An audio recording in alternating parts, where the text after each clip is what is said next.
મિત્રો, જય દ્વારકાથી। ચાલો ચાલો હું તમને એક વાર્તા સંભળાવું। વાર્તાનું નામ છે સસલો અને કાચબો। એક જંગલમાં એક સસલું રહે અને તે જંગલમાં એક તળાવ હતું। એ તળાવમાં એક કાચબો રહે।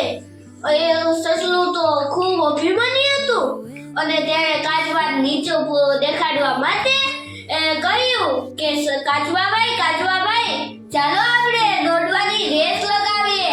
તો કાચબો કહે કેમ નહીં, ચોક્કસ। અને બધા પ્રાણીઓ તો ત્યાં ભેગા થયા।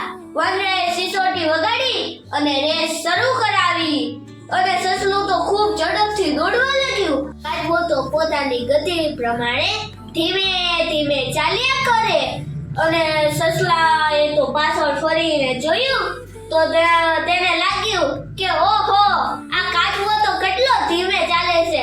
એ અહીંયા આવશે ત્યાં સુધી હું થોડો આરામ કરી લઉં। અને તે ઝાડ નીચે બેઠો આરામ કરવા અને તેને ખબર જ ન પડી કે ત્યાં તેની આંખ લાગી ગઈ।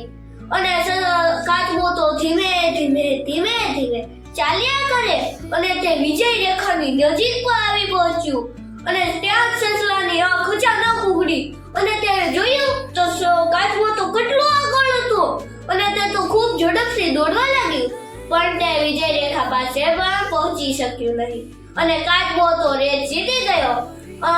અને તેણે તો અભિમાની સસલાનો ઘમંડ તોડ્યો। જોયું ને મિત્રો, કાચબાએ કેવી રીતે અભિમાની સસલાનો ઘમંડ તોડ્યો। અને આપણે પણ કોઈ અભિમાન કરવું જોઈએ નહીં। અસ્તુ જય હિન્દ, જય ભારત।